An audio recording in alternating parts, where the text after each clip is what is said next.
support as well, so Arjit a little bit happier thanks to that. As mid lane, we do see Moon taking a lot of harass. He's forced a Spirit Siphon to creep just to sustain himself. This could be a kill with the Shadow Strike. Oh, he's got a Fairy Fire. I mean, Bra's also very, very low. Bra has to blink up to the high ground now, getting the kill. I mean, Moon, he was really dancing on death's doorstep there, trying to sort of stand his ground against the Queen of Pain.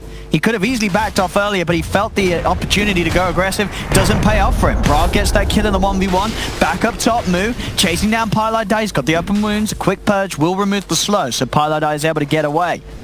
Yeah. But that's, I mean, giving up that kill 1v1 to Bra, that's huge in the middle lane. It's so nice. The experience advantage now going to be heavily in Queen of Pain's favor, almost a full level ahead. And that's going to make this mid lane so much better for J-Storm. Interesting, often you see that solo kill and then the Quap in that situation would just suicide to the tower so you can heal up to full health and mana. So now that when Death Prophet comes back to lane you have an edge, but instead Queen of Pain gets an early bottle, finds a DD rune, and will be able to heal up using those bottle charges. Yeah, big stuff for Brian to start this off. I mean, maybe, do you feel that Moon maybe felt some sort of pressure to try and go overly aggressive and get that kill in the 1v1, or like, is there the need to do that, or should he just play safe on this DP and be happy with the farm trade? Yeah, I think it was more the greed. Often you have these matchups. Ooh, bit of a miscrush there, looking for Forev. Bounty runes coming up here, and Forev with a bottle would love to find those. He's keeping the pressure on Pylai and KP so that they cannot get to the rune before he's able to do so. They're heading over, but there's too many sticky napalm stacks upon them. As J-Storm, they'll be able to take the bounty runes, and Bryle again in the middle lane, getting these 1v1 kills on Moon. He's going to have the level 6 in the next creep, so this lane is just getting scarier and scarier for the Death Prophet. Yep, that was with a double damage rune, but Death Prophet knew there was a double damage rune, so there's no real excuse to say, oh, you got a DD, that's why I died. Well, you see it. Play safer. This is just straight up mistakes being made here in the mid lane. Yep. By Moon. 2k gold lead already. J-Storm crushing it here in the laning stage. All three lanes sitting pretty. Batrider able to kind of play a pseudo 1v2 there. Gets both bounty runes. About to hit level 6. KP about to hit level 5. And then mid lane, as we've seen, absolute destruction. Bryle has been styling on Moon. And Moon has now called him for backup. Pylai is going to be sat behind him for the moment. We'll remove the dagger. Yep. At least. It's this 3 points in dagger build that's really catching Moon out, and just being able to out damage the Spirit Siphon heal. And but a 2k lead at this very early stage in the game. As you say, J-Storm to be happy with the way that the lanes are working out. CS is still very even, really, across the board, apart from that bottom lane where I guess that sort of is expected. The Slardar losing the lane to the Batrider. Yeah, and definitely expected, but it's quite a big discrepancy in the farm there. Slardar just the 15 CS, but a lot of that money being invested in regen. That's the same thing for mid. Yeah, Death Prophet, 18 denies is a lot. 24 less hits is, I mean, comparable to the Quaps, but the actual net worth difference is like 600 net worth. That's 2 deaths. Yeah. Those deaths, and the fact that Death Prophet's being forced to constantly buy regen, has 3 tangos and a salve on it right now. Combine that with all the regen you have at the start. This has been a very poor laning stage. Is that Sonic Wave available if Bryle sees an opportunity to finish off the kill with it? And in fact, where there's a roll in from Fear, Moon's going to be in trouble. The Sonic Wave comes out onto Moon. Does that Pylai die by his side? And has got the Siphon going, as Moon will be kept alive for now. Bryle has to be a bit careful. He's got the haste rune, though. He'll back away, so this time Moon will survive. Oh, well, no, he won't. The Shadow Strike poison's enough. Another kill for Bryle with 3 points in the dagger. Doing it with the damage over top. I mean, he had Pylai die by his side. Was there no way that Pi could remove it? He had the Fortune's End was on cooldown. He could have used Purifying Flames between the damage tick of Shadow Strike, and the heal may have saved him. But I don't think they were. I think they're just underestimating the damage. They were. I guess those damage ticks when there's 3 points in it are pretty hefty. Top lane March. It's giving Febby a bit of a run around here. Febby can't quite find the kill. Pi, he's on the low ground. March goes for the TP out. There's no high ground vision. March, oh, he's not going to get away though. Febby is able to get up to give that vision just in time for Pi to find the kill. Back down bottom, Fear is going to get the rotation on. Rolls forward, sets up for the lasso as they drag back KP into the flames as the Slardar burns. J-Storm playing it perfectly. Fear making these movements from mid now down to bottom. He's getting active and he's getting big core kills set up for his team. Yep. All three lanes continuing to be won, and won convincingly. The one lane that's only a slight win, I'd say, is the top lane, where Morphling is getting decent farm, but he's even being quite heavily outfarmed by Lifestealer. So not a single real bright point for Mineski here in this early game, and they're going to have to start making some moves once they get some of these key levels to make up for this farm discrepancy. Like the Death Prophet level 6 Exorcism, Slaughter maybe his level 6 with the Corrosive Haze just being able to do a lot more damage output. Something has to change for Mineski, or they're just going to get further and further behind. Absolutely. I mean, you know, you said at the start, you have to look towards Brawl, stepping it up on the Queen of Pain, and 8 minutes in, having 3 kills in that matchup, you know, that's Brawl pushing it to the maximum. Yeah, I mean, you could see that the Death Prophet was doing just fine in the CS battle, was actually winning with all those denies, but Moon just getting too greedy to stay in the lane, and one of the best heroes to punish heroes that stay in the lane when they shouldn't. And that's where this lane has swung so heavily in Brawl's favor. See, once again, Pipe just having to stay sat around this mid lane. There's going to be the initiation jump forward. Shadow Strike, they roll forward with Fear. Another TP coming in. They have to keep Moon safe. They will cancel the TP, but at least it is enough to ward J-Storm away from diving for more. Yep. But just having to posture themselves so defensively around that mid lane, they cannot allow Moon's game to get slowed down any further. Yeah, the Oracle's game has just become sit behind the Death Prophet, and that means this Morphling's not getting the help he needs up top, so he's struggling to farm. Getting very low, in fact, as well. Needs to be a little bit careful. Going aggressive will find the Lion Kill. Nicely set up by the ET. See bottom, Moon. He is going to rotate down here with the Exorcism, but Forev still got the Firefly going. He will go for the TP out, back towards that bottom tower. So not only is he going to get himself away from the Exorcism, he's going to be able to keep himself alive and hold the tower. KP falling low. Fear, can he find the kick? He shoots, he scores. Fear gets the kill on KP. Moon will be able to find Brawl after Brawl has already used the blink to get into position. So Moon does get a pretty big kill, getting that Queen of Pain. Mineski able to find at least some sort of a trade, but it is the Exorcism being used, so it will not be there for a potential early tier 1 push. The big kill though, someone had to die that matters, and the Quap is that kill, and Death Prophet getting the money for ending the streak there, so 360 gold going Death Prophet's way. That, you know, that's what Mineski needed. If that didn't, something along those lines didn't happen soon, this game was going to get completely out of hand. They're still behind, they're still trailing. They need to get a key kill or an objective every time they have Exorcism up. They can't just sit around farming. They need to be proactive about using it, and that's why I like that move towards bottom. I don't like how they went on the Batrider, who easily just fire flew over, but luckily the Queen of Pain, Brawl, made a slightly too aggressive maneuver. Oh, we're seeing some of these early item timings being a result of the strong lanes for J-Storm now. Boots of Travel finished on the Bat and Moo. He's pretty much got the recipe done for the Midas.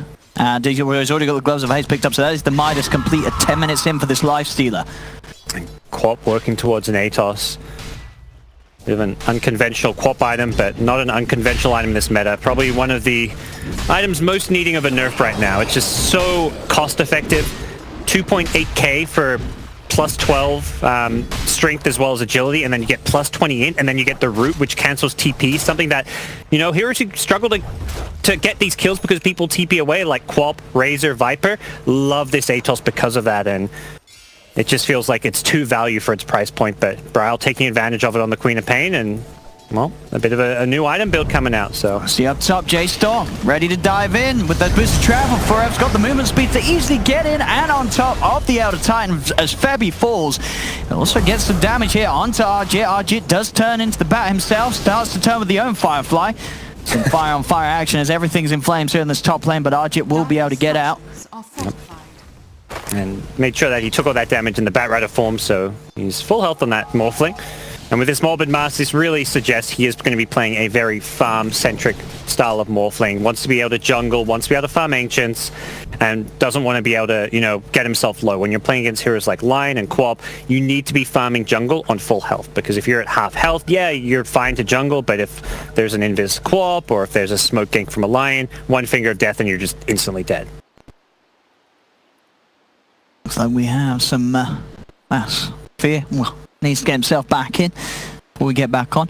What do you think about the decision from KP this game to go for the catch-up Midas? He's very far behind, as we saw. It was a tough lane for him, being left 1v1 against the Batrider. He is, though, still going to go for the Midas rather than sort of the earlier, maybe build up into something like a Vlad's that we've started to see other Slardars doing in the offlane.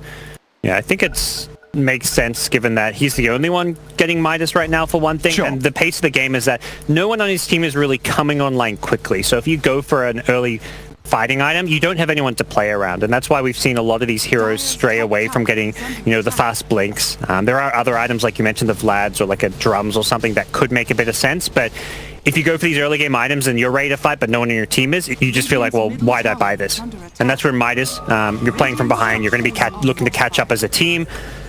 He's going to hit item timings now that sync up with the rest of his team. Looking at some of the item decisions. Oh, look at the deny there, in fact, Bryle. Just have to blink out. Fear's going to roll forward and be able to hold Arjit back a little bit, make sure that Arjit can't chase down Bryle. But yeah, nice deny onto Febby. Yeah, Bryle's just getting every rune, it seems like, at this point. That really speaks to the control that J-Storm have over the map right now. They just have so many good heroes to punish and play aggressive with. Lion not quite level 6. That's really maybe one of their next big power peaks for J-Storm. Radiant's middle tower is under attack. As KP, he has got that Midas done and out, so we'll now start to help him accelerate towards those first few items that he's going to be able to make plays with. And we're seeing Moo. I like the way that he's sort of changed the build-up slightly this game. He's going to go for the Midas into the armlet rather than the Midas into the Radiance Rush. I think, you know, Moo and J-Storm, they realize at the moment we're ahead. You know, if he gets this armlet done ASAP, which it is going to be probably within the next minute, he's just the Helm of Iron will short of it. He's going to be very hard for Mineski to take down. Yep. No, that's, yeah, interesting. We'll see if he goes back for the Radiance. Maybe feels like it's just not worth going for in this game against this lineup. And when you've got, yeah, the Batrider for the Infest, having an early armlet means you've got a ton of kill potential with that Blink Lasso. So, you know, Morphling not going to be going for a Linken's. If you get the Lasso before he starts Morphling Strength, you can burst him down. And, you know, Death probably talk about how this is a hero you want to burst when you're playing against her. Well, Armlet Lifestealer is much better for doing that than some of the other greedier builds that you can go. Yeah, in an ideal world, I guess if you're J-Storm, you want to really try and shut this down before Arjit gets that E-Blade, before he gets that big item that's going to get him online. Yeah, it's interesting little choice to rush. Something that a few of these Morphling players really like to do for the aggressive potential, but it's very all-in. It doesn't give you anything in the way of stats, survivability, really. See down bottom for Rev. Yep. Let's get crushed and held back by the root. Means that he won't quite be able to get a catch onto KP or Pylai Die. Yep. Obviously always very hard to do with the Oracle being beside a core. It's always going to be that save potential from Pi. Do you like the Boots of Travel rush that we see coming out on the Batrider? Allows him to just be anywhere on the map he needs to be, gives him even more map control in a sense, because you can display more lanes and use that Boots of Travel TP to be anywhere on the map so easily. See March getting nuked down pretty low here, but not low enough to actually die. He's just trying to get his level 6 down here. Mineski wanted to try and punish that, but won't get a chance to do so. Dire's middle tower is under attack. There we go. Armlet is up on Moo.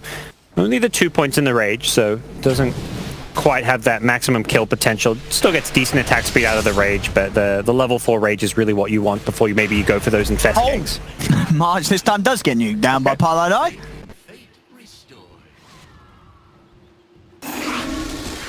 With the casual hood, this is something I feel like has really fallen out of fashion for several patches now, but some games you just feel like you need it, and Quap is one of those heroes that if you're being bursted constantly, you want to get that barrier just for that bit of magic resistance in the fight so you don't get bursted.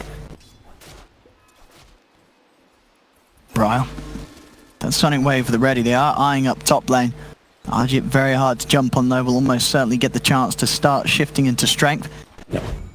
They have no Blink Dagger on bat, so it's more likely just them posturing a bit. And imagine they will try and defend this mid lane. This is something that Mineski shouldn't be able to get away with. Let's see, Moon does have the backup of Febby and Pi behind him. Rod of Atos is going to be popped down to the Death Prophet, will be quickly dispelled by Pi. Yep. They feel confident doing this because of that Oracle Death Prophet synergy. No real way to go on the Death Prophet when there's a false promise sitting behind her. Stomp will catch out Fear. Still, though, they had to be careful on Mineski. Another spell to allow Febby to back off. He'll drop down the Earth Splitter, trying to stop them from chasing, but already they've managed to get in onto Pi. They'll drag him back. Pi does have the false promise. They have got ways to cancel the TP, though, as Pi will be left behind. Argit will be able to pick off March elsewhere on the map. So 1-for-1 on the supports.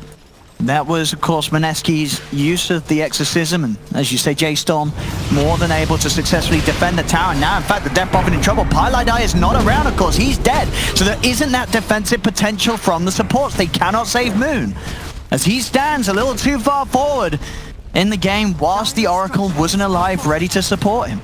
Yeah, J-Storm, that exorcism's down, and they're just ready to keep on fighting. Their lineup isn't really that cooldown dependent. They still have Sonic Wave for one thing. They took that fight without it. And when exorcism's down, suddenly Mineski are so much weaker. E.T., his Earth Split is also down, so these heroes are much more reliant on some of these cooldowns, and you're also relying on KP to get his items up. With just a casual Midas, he's not ready to really fight and join in that tier 1 mid action. He needs to really finish that first, what I imagine is going to be a Blink Dagger, just to act as a way for Mineski to start fights themselves. And Briar as well, looking at what he's got queued up, going for sort of that utility build that we're seeing other mids do, not necessarily Quops, but he's got the rod into the mech, which is what he's going to be looking towards building next.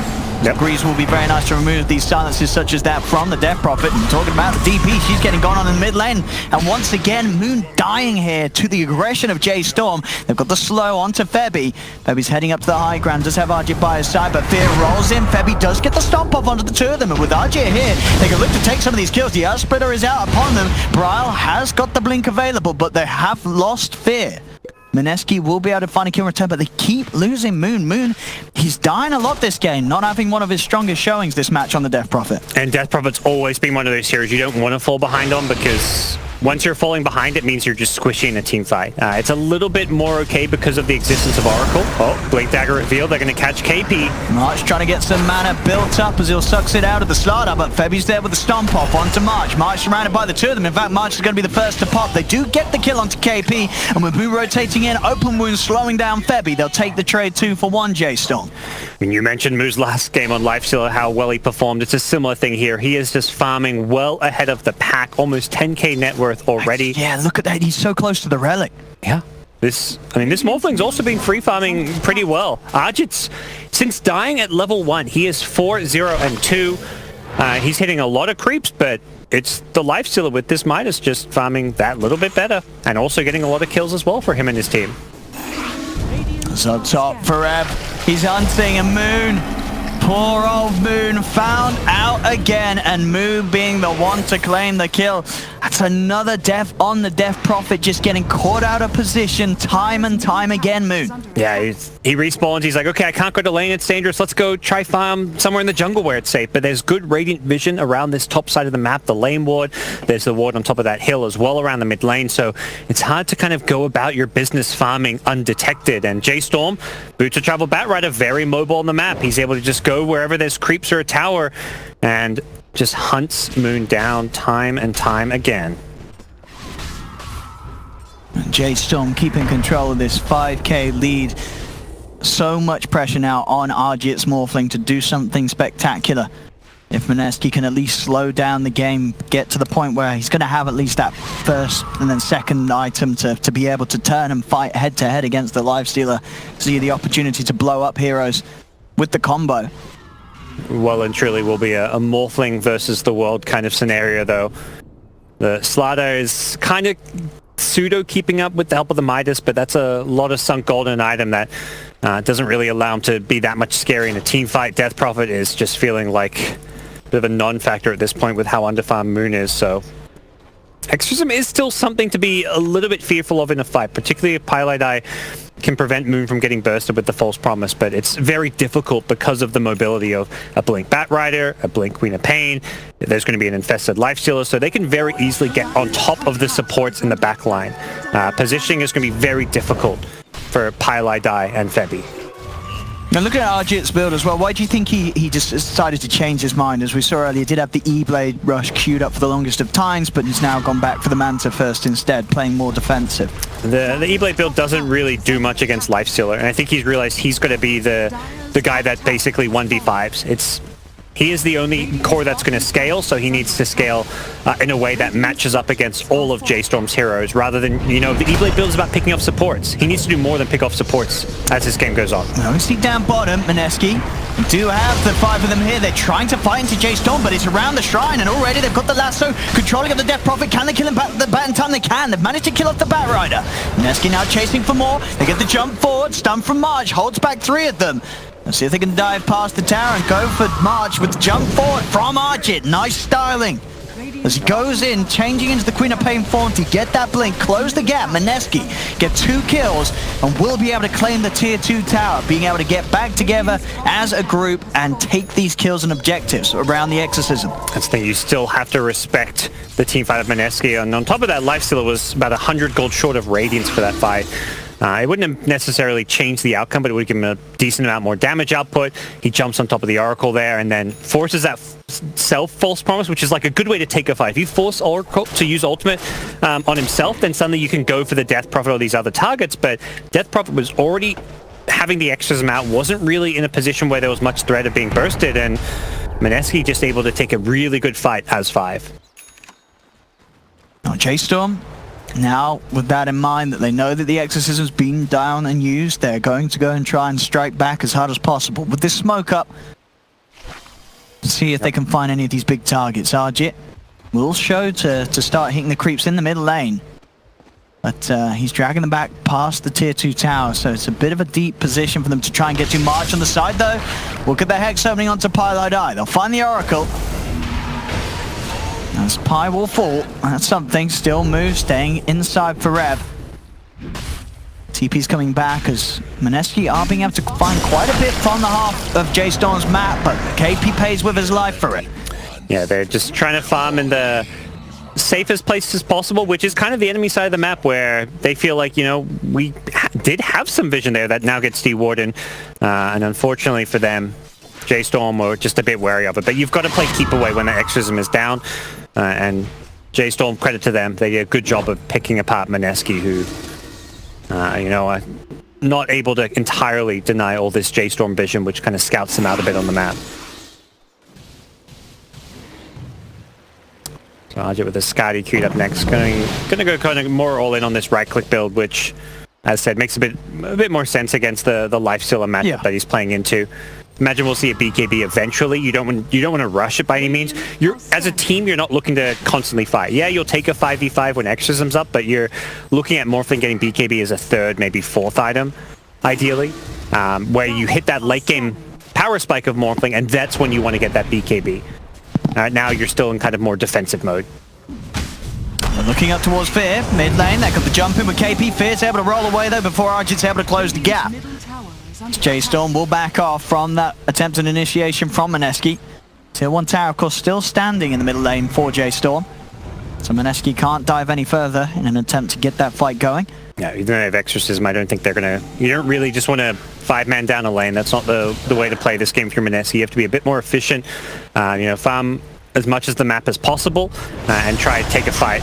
They're going to get the catch onto Febby, though, but Febby is going to be saved by the false promise. Arjit is going to jump forward, waveform back, as he's now got to be careful, as on the backlines already, they're on the high ground as this Bat Rider for Rev, causing chaos, meaning that the rest of Mineski's been pushed back away from Moon. Moon gets fingered, held in place. Moon, he's on top of it, stunned from March. Sonic Wave on the 3 of them comes out, as that's Moon burst out of the fight. Febby, can he get the Echo Stop off in time? He can. Fear's falling low. Fear gets the silence out. Febby's trying to TP away, but he won't escape. Bryle blinks up, takes down a 3rd, and now Arjit, he's left alone. Moo Bryle beating down upon him. Fear kicks up a stone from the low ground, 4 dead on Mineski.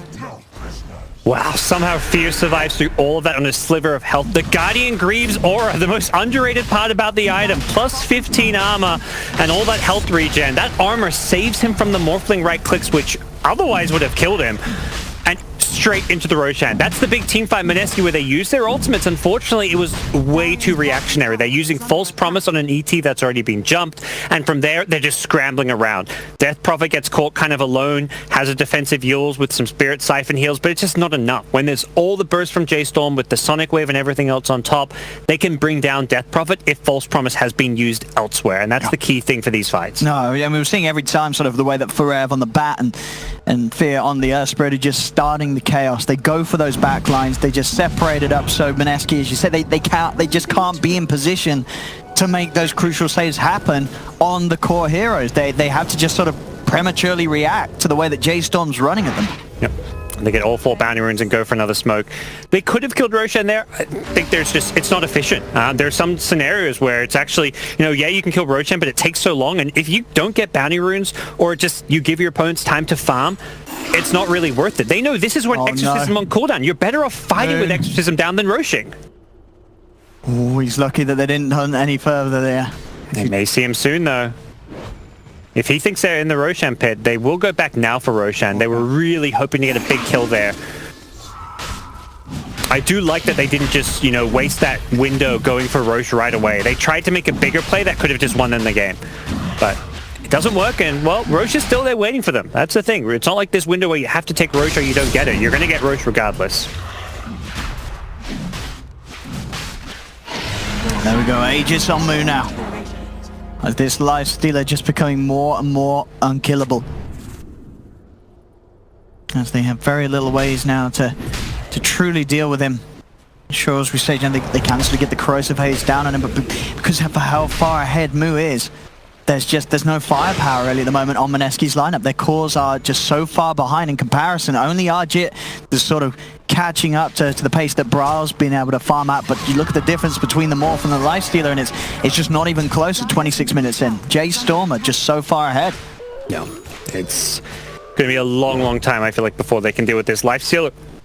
And one of the ways that they can make him a bit squishy and bring him down the corrosive haze to set up some of that morphling physical damage, which is also why he wants to go this right-click build, is because of the haze. He's going to get a Manta Style. He's already got Yasha, and once he gets like a Manta Style, I imagine he's going to just be able to easily purge that off whenever he wants to. Does queue up the Solar Crest first, so switches away from the Manta Style. You would think that he does want the Manta first. He had it queued up. He just swapped back to... So he's got the Yasha in his backpack with the Manta queued up, and then he's like, nah, I'm going to get the Solar Crest first. I think, taking value and being able to apply it aggressively on Morphling or just having the bonus for yourself is a very useful item for the Lifestealer of this game. And Braille, as his build continues, Atos into Greaves into the Aghanims on this Queen of Pain. So, of course, going to amp up that AoE pure damage, and obviously the fact that cooldown gets heavily reduced with the Aghanims purchase is going to mean that J-Storm can continue to look to take these fights at a much higher frequency than that of Mineski, as they, for the most part, can only really fight around that long cooldown of the Exorcism. Yep. This is just so difficult to defend, and there's no defense in sight for Mineski. They are just going to let it tier 1 go down and hope that maybe J-Storm overextend here. Mineski want to fight around that Observer Ward, but J-Storm don't envision the area. They've already backed off. They send the Queen of Pain top. They send Lion mid. They are just going to play it slow. Even with Aegis in their hands, they are not looking to rush things right now. Yeah, wait for these big items, and still such a showing so far from Mu this game on the Lifestealer. I feel like both games that we have seen J-Storm and Mu's got his Lifestealer, he's just played it to perfection, to the point where if you're playing against J-Storm, you have to seriously consider maybe taking this Lifestealer away from them. It seems like Mu is just absolutely in the zone when he gets the Lifestealer. Yep. Now, 2 games, back to back, where he's just had free games with a first pick Lifestealer as well, so you know it's coming, and you still can't deal with it. And that's the thing. You know the Mineski this game, they wouldn't know to expect this, and this draft is, in their eyes, the way to deal with it. But it just hasn't done anything at all to slow down Mu's game. Well, to the high ground they go. This is now the Aegis Siege. They did go back for the Manta Style, so Mu now has a way to get rid of that corrosive haze. Radiant structures are fortified. And prioritizing that over the Medallion or Solar Crest for now. It looks like he's going to go for an AC as well. Knows that he can just survive the right-click damage with the armor. And it's also a good pushing item that he's going to be in fantastic spot. He's going to be unkillable, really, with this. You know, it's still that element of, yeah, Jay Storm, they want to end the game sooner than later. They don't want to leave a window of opportunity for RJ to get that incredible point of farmers in the jungle. Moo already finding the opportunity to go onto Piladai, forcing Piladai to false promise himself. They'll chase down the Oracle, and at the same time they've got the grab onto KP. Ferev's in with the lasso, dragging back the Slardar. KP's popped the BKB. Sonic Wave is totally whiffed, but it may not matter as KP is falling low. Actually, it looks like it might matter, bro. He can't. Oh, he's got the Rod of Atos. That'll do it. Now holds down KP, and hey, he didn't need to hit that Sonic Wave anyway. Buybacks coming out from both teams, as we'll see Paladin and March return to the fray, and March does die back, actually, and as Arjit's able to burst him down, gets in over to the half of the map of Jay Storm. That will be a dieback online, so a little scrappy here overall from Jay Storm, but still holding the lead. Now ready to go back in. Fear picks up Moo inside him, and Moon's been found. Will self-heals himself up into the air, but they surround him. The Death Prophet in trouble. He needs someone to save him right now. Is he going to have it with the Siphons? It is, as Moon. He is still alive this time around. Can Moon finish him off? Moon's been rooted. Has to try and get out of it, but they're chasing. The Siphons slowing him down. If they lose Moo here, this is going to be a huge kill for Mineski. He's got the rage back up to dodge the adaptive strike. Still continuing to toggle his way out and has the movement speed to escape. He just was losing the Aegis as well. If they'd been able to chase him down and hit him as the Aegis was expiring, that would have been a massive kill. But even so, it's still a decent team fight for Mineski. The dieback on Lion. They keep the Death Prophet alive. It's He's trying to clear out this wave in the middle lane, but the three of them are here chasing him. He does manage to force up to the high ground, and does mean he will get himself away. But as you say, even though Jay Storm still hold the lead, definitely signs that mistakes can still be made in this game, and Mineski can still be given an avenue of opportunity to get back in. And we're seeing some of the strength of the Morphling and the Lifesteal. Being able to just use the Morph on him. You get a free Rage out of it. You can Rage, then turn back into Morphling, or you can just Rage and be a Lifestealer running at people with open wounds and whatnot. Arjit using that Lifestealer form to great effect to just go on this Lion. March is just food in these fights. Without any mobility item, if he gets gone on by the Morphed Lifestealer, he's just straight up dead because he can't deal with the magic immunity. And as a result, Arjit doesn't even need to prioritize BKB this game because of that morph. Yep, he's looking for the setup. He's able to close the gap and allow for the jump in from Ferev. They get him with the lasso, and that's going to be Moon dead. There's going to be at the same time Arjit trying to turn. Zips him with a waveform, puts the rage and turns into Fear, beats him down on the Earth Spirit. Sonic Wave from Briar will clear off the kill on Piladai before he's able to TP away. So there's two dead on Mineski without buyback. Lanes are in okay position though for Mineski. They are pushed over to Jay Storm's half, so Jay Storm are going to have to get pushing as they'll start to bring in the mid lane. Not sure if they really want to go for any kind of a high ground play here. Death Prophet kill is nice and all, but that was actually a Death Prophet who didn't have ultimate anyway, so it's like, was there really much Moon was going to do during this window other than farm or push out a wave or two? Not really. But it is still, you know, small victories for Jay Storm, who are now eyeing off this last outer tower down bottom, and also just looking to eye off this entire enemy jungle. They've got the vision up there with an observer ward. They've got map control. Very difficult for Mineski to move out on the map right now.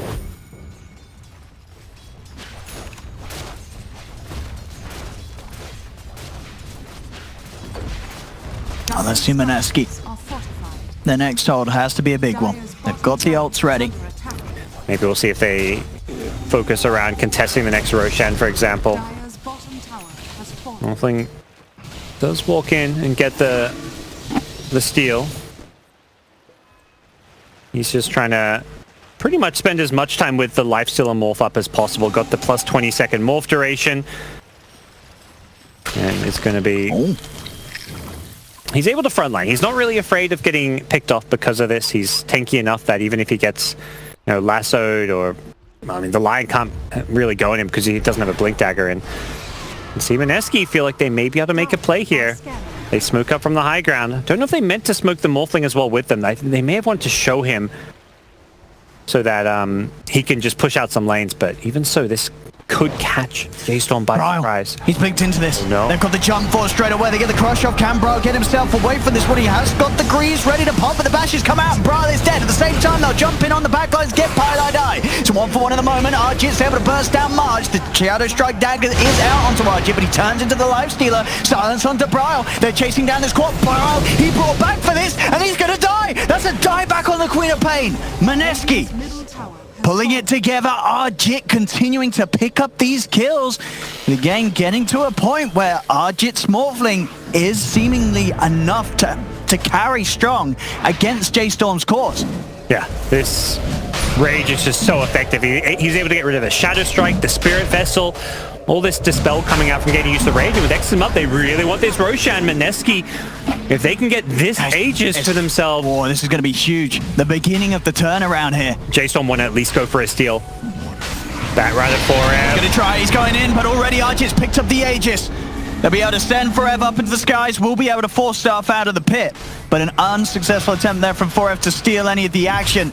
Yep. As Roshan and Aegis secured by Mineski.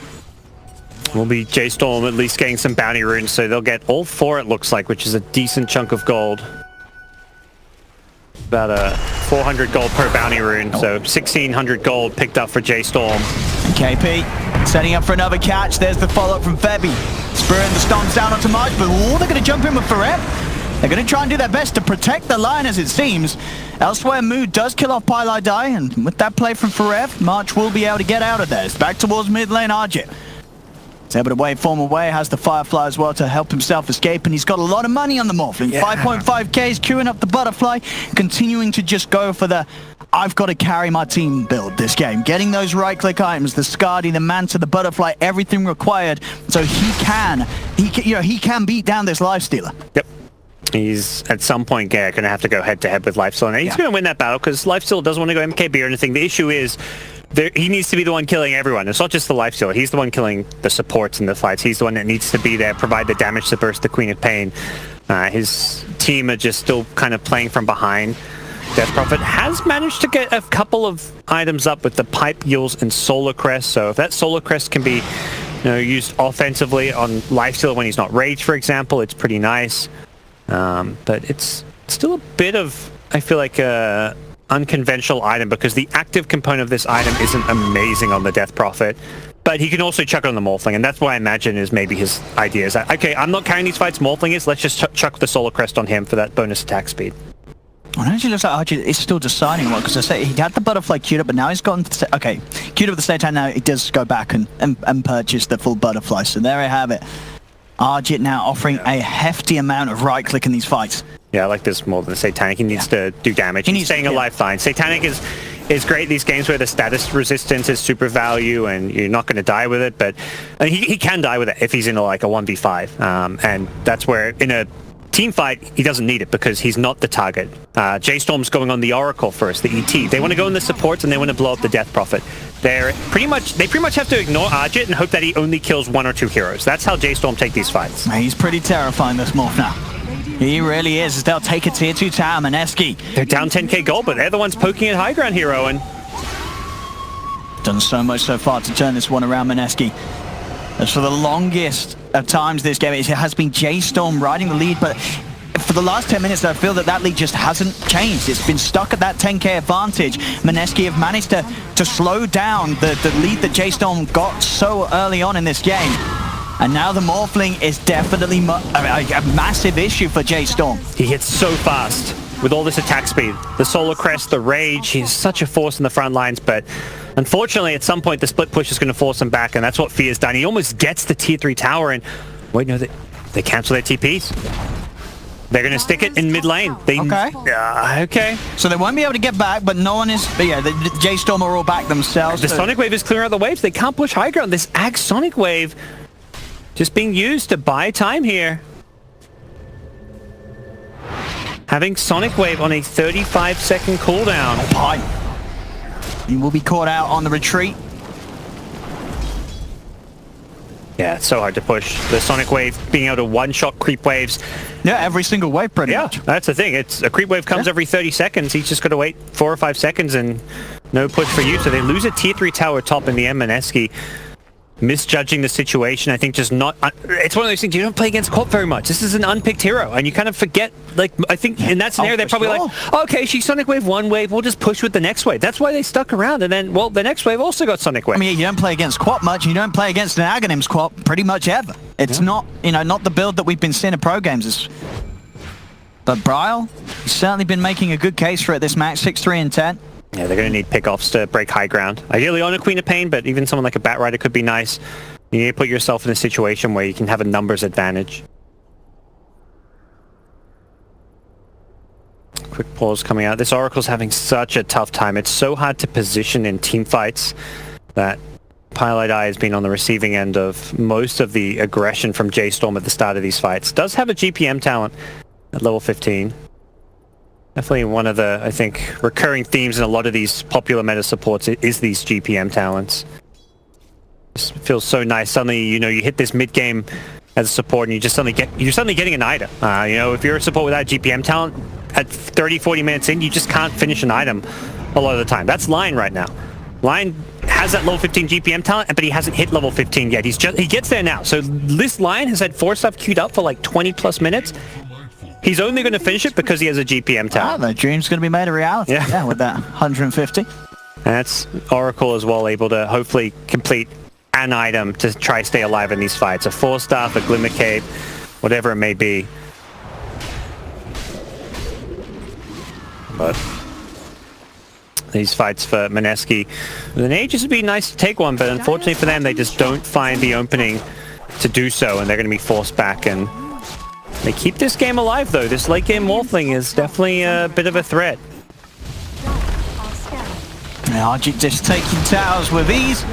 Satanic money nearly ready to spend. We might harass the high ground here. Could force out a glyph. Rage on rage action here from Arjit and Moot. Moot is able to jump into Forev, but in fact Forev's going to get jumped up by KP. Still though, Mineski wanting to be a little careful about how they go in and out on outside of the base. They get the Yules out onto the Batrider, but a force back up to the high ground keeps Forev out of harm's way.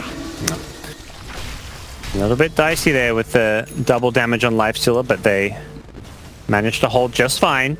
They don't have a glyph either, so it could have been a bit of a precarious position for Mineski, who will force J-Storm away. And the game will go back to a little bit of a stalemate. I imagine J-Storm are just going to be lurking around their wards, trying to find pickoffs around them, but Mineski are actually smoked up, so while J-Storm have vision, they may get caught by surprise. Yeah, Smoke's going to dispel, so they know the Brow's around. Briar will be able to blink away. Arjit goes in, does get immediately silenced, but he's got the Manta Smelt dial to remove it. Turns to the Lifestealer, has the Rage ready to go now, turns back towards Briar. Briar is going to be forced to blink out. They do jump in with Forev, but Forev's been corrosive. Hasty taking a lot of physical damage as their waveform forward on the Morphling. Up to the high ground, KP goes, gets the bash off onto the Batrider, that's Forev dead. Greaves to remove the silence, Briar able to blink away. Mineski did use the exorcism for this. See if they're able to get anything more than just the kill. They'll sweep across towards the mid lane, start to get that wave pushed in. 2 runes now starting to spawn, of course. Arcane down bottom is going to be grabbed by Febi, and a haste runes there waiting on the top lane. Fear does have Moo inside him. And once the exorcism used, they only get the Batrider out of it, but given that there's no immediate objective for J-Storm to get when Batrider respawns, it's not really the biggest deal, because we're kind of reaching that point where these respawn timers are pretty long. So if you're waiting for her to respawn to punish a cooldown like Exorcism, this isn't early game where you're respawning right away and you just go fight. Batrider's back and Exorcism's going to be online in the next 30 seconds. So it's a very small window if you're not using buybacks to kind of play against these long cooldowns. But I think right now you're not looking to buy back, you're not looking to force action until this next Roshan. That's where both these teams are going to be investing a lot of their resources, their buybacks, and KP. Yeah, there's a BKB. He's going to have to pop it. And we'll continue to chase, but yeah, it's able to blink out. And Briar does try and go. Oh, he actually finds him here. He's able to read the movement and get him on the angle that he was trying to escape up the river, and Briar will be able to set up for the kill on KP. They take that Slider out. Didn't have a TP and gets chased down the river, which is a bit surprising. There wasn't really any Radiant Vision around that area, and Queen of Pain just kind of happened to walk into him, and luckily for him, it's not a fast Roshan respawn. It's going to be about 1:45, and his respawn sitting at about 60 seconds there, so Mineski still may get antsy. They don't know, much like J-Storm, what that Roshan timer is going to be, as both teams will look to prioritize their vision and their positioning on the map around that Roshan pit. And now we're at also that 40+ minute stage of the game where double runes come into play, so we're going to be seeing a lot more double damages, which particularly on Morphling can have a big impact on these team fights. This is where maybe, I mean, if you had a bottle, you almost want to just give it to Morphling to backpack, and if he ever finds a DD rune, you want him to be bottling it up for a team fight. Dire's top shrine has fallen. But for now, J-Storm taking over the map, taking out those shrines. So if there's a Roshan fight, there's no shrine to use buybacks and TP into. Means that Mineski are going to have to get a much cleaner fight and can't just rely on having buybacks for covering up mistakes. Yeah, Moo picking up that brand new nullifier. Does mean his slots are starting to get filled up, so he can't actually hold the armlet at the moment. So he doesn't have buyback right now, but he can farm that pretty quickly. I don't think he's in too much danger as he sits in this mid lane farming. Could also sell the armlet and get there. But 11k gold lead, but we've been at this point for quite some time. We really have. You can see sort of the staticness of this game. I mean, sure, the probability still sitting 70% in J-Storm's favor, but that's not like super convincing. You know, considering the state of this game. Right? KP, he's going to run straight into this. Immediately there's a reaction and the fingers out. That's KP dead. He tried to go in for the initiation, but J-Storm are quick to react with Forev jumping in with that lasso. And now looks for more J-Storm, and Mineski's ready to react. They have the exorcism down, moving in onto Fear. Fear will fall. So this is the Ghost expended. So Mineski can get more. KP also buying back to look to make a further play. Fear has buyback as well. So if he sees Mineski go into the Roshan pit, he may want to use this to contest it. Not sure if you want to give up this Roshan. This is Rosh number 3. A refresher shot on Death Prophet would be amazing this game. Let's see. There's the buyback from Fear. He's too late to buy back. Nobody's going to get into the pit to contest it. Mineski get a free Roshan. Cheese picked up for the time being by RG. Refresher shot, as you say, going the way of Moon. And there's that Aegis. I don't think this game's 70-30 anymore. This feels more 50-50 with the way the Mineski are controlling a game that they were behind in for the most part. The fact that they've managed to hold on to their high ground, they haven't lost any racks. And Arjit he is absolutely in a state now where he can carry this to a victory for Mineski. Yep. There is Fun Pie. Arjit, he is going to try and make them pay for it. So look towards Moo. Chasing down Forever as well. The BKB on the back, about to wear off. Brawl goes for the Sonic Wave onto 3 of them, but has to blink back. KP, he's up onto the high ground though, and in fact with the head ghost stomp from Febby, they've caught the 2 of them. The Earth Split is down as well. Brawl, BKBs, blinks away. But Mineski, they're going to be sure to try and chase this down. See if they can get on top of him, but Brawl has to blink back up. He'll get back and out of there. Highlight dies brought back. They are without March, but March himself also does have buyback available. He feels the need to do so. Cheese is going to be passed over to Arjit as they'll now move in on the bottom lane. With their refresher shard, they have got the potential to just get the exorcism back out if they want to go for the pressure right now. That is, the scariest thing here. He doesn't need to use it because I think exorcism being up in 40 seconds, he may just want to wait and then have double ultimate. Well, let's see. Sonic Wave just being thrown out. 30 seconds until exorcism. Moon's trying to hold on to this refresher shard. The double ultimate would be so much better than using it right now. I mean, of course, with just Arjit's right click, they can take the tower. It's very, very quickly. Jumping's going to be attempted from Forever, but in fact, KP comes in with a counterplay. BKB's out from Forever. Arjit, he heads forward. He's beating down onto the battle over. Already on the back lines. They've lost the Lion. March dead for 70 seconds. He is dead without buyback. Moon sticking down low. He's got the false promise from Pylite either, and that's going to allow Moon to start charging straight back in. Echo Storm catching out Brawl. Brawl's going to try and keep himself alive. Up in the air he goes. Pops the BKB. Gets the Sonic Wave out to Moon, but Moon's healed back up by the false promise. Moon's going to be fine. Mineski still all alive outside of the base. Oh, they've got a defender, looks like. Big creep wave coming in. That was going to get at least a range Rax, and unfortunately, Mineski would have loved to hang around and buy. He's still trying to poke at Febby. They know that Mineski are a bit split up here. They do manage to shut down the Slardar with the nullifier from Moon. Moo also able to clean up Febby. Arjit now, he's sort of on his own. The lasso there holding him down. He has got an Aegis. And there is... busy traveling, but the creep's going to get killed off. He's not going to be able to get into help Arjit. Arjit, can he play his way around? He's against 4 heroes here. He's nullified Sonic Wave. The Spirit Vessel down upon him as well means that there's no way for Arjit to escape. Oh my. Wow. Considering how well Mineski's played the last 30 or so minutes from behind, that was catastrophic. Absolutely. I mean, now... That's one where you use that word throw a bit, and that feels a bit like one. Not that, this was Mineski's game or anything, but the way they took that fight and had Death Prophet TP top, and then they get caught retreating. That's stuff you just don't expect out of these pro teams. Oh, and now they're into the base, jumping in onto Moon. Moon, he's got to try and survive here, but Fear's on top of Febby. Febby forces back. Mineski backing up now. Arjit is in. He's buying back into the game. They'll turn with the silence onto Fear. Fear getting echo stopped by Febby. He's down and dead. Jump forward again for Rev. He's got the lasso. The controls there. The Sonic Wave from Brawl onto the two of them. The Eon Disc keeps Moon alive. Archie, he's able to pop the Satanic Heal back up to full. Briar, BKB pot. Echo Storm's going to catch him in place. Briar is slept. March, he will fall as there's a double kill for Moon. Briar, can he escape from this? One more blink out. He has that valuable cargo. He's got Moo inside him. They have to get out these two cores. Another blink from Briar goes for the TP, and he will make it out in the trees. Oh, that was so close. If they lose the Queen of Pain there, that could almost just be game. Death Prophet has a refresher shot in that situation, and somehow Mineski salvaged the fight there. They did have to buy back on the Morphling. Death Prophet sitting on like 9k gold. Wow. Moon. To the moon. And he's rolling in it. He's queuing up a Hex. He's saving up for Hex or Octarine, he wants the Hex. Okay. Yeah. He wanted a ticket on Elon Musk's shuttle to the moon. Yeah. So, I mean, both teams now, they have these Hex pickups. Briar and Moon.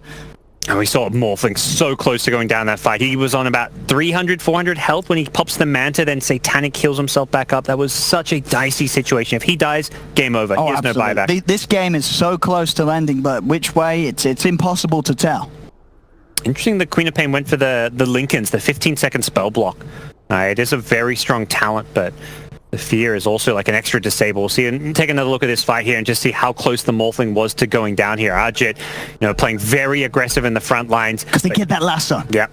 They get the lasso to get him very low with the Impale follow-up, but he barely escapes there, and there's the Satanic heal back up. And that was almost disaster for Mineski. Yeah, I mean, Arjit, this whole game has just been keeping it cool. He really has. He's just not slipped up, and Mineski need him to continue this level of play. I mean, he's 14-3-6 in a game where Mineski for the entirety of this game, they've been playing with this 10k gold sort of deficit. It doesn't really show. They're keeping the game at a very level pace. Yeah. It's a close game, despite the numbers, as Arjit is just able to put in the work as this carry Morphling. We'll see probably the game even slow down in some comical way now with Roshan no longer in play. Next Rosh will not be up for at least another 3 minutes or so, and I believe all three of the Aegis Cheese Refresher Shard were even used in that fight, so no more Refresher Shard for the Death Prophet. And these big late game items continuing to fly out. You see Forev queuing up the Aghanims, that extra bit of control. Sort of the double lasso combined with the Hex from Braille. They've got a lot of lockdown, and then the real onus and pressure is on Pylai Dai. He's got to think fast. Who is he going to save with the false promises? That decision could make or break the game. Yeah. This is also where I feel like Mineski in these late game scenarios, despite their goal deficit, holding their own and don't feel like they're behind us because they're getting more out of some of these heroes. Like Oracle False Promise can win you a fight. This Lion, I don't feel like he has tools that can win you a fight. If he's going in to use Impale or Hex, he's probably just dying in one shot. You have a Hex on Queen of Pain. Oracle adds something unique to the team fight that J-Storm just don't have out of their supports.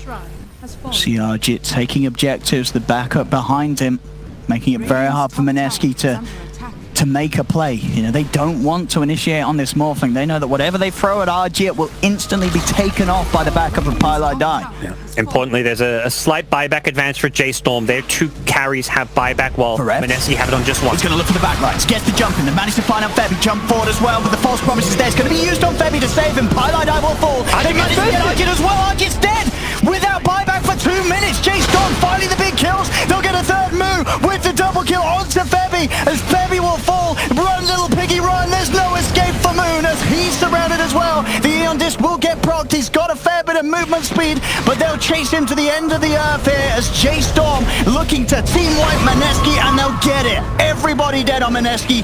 Only Moon with a buyback available. He'll use it immediately. Actually, TP's toward the mid, but for Rev, he's there with the reaction. He'll box over himself as Moon, he's the only one left alive. I mean, can he even hold them off on his own? He can't, Owen. It's over. They're going to get the They're going to go for the game. There's nothing you can't defend here. There's no buyback. Wow. They burst down the Morphling.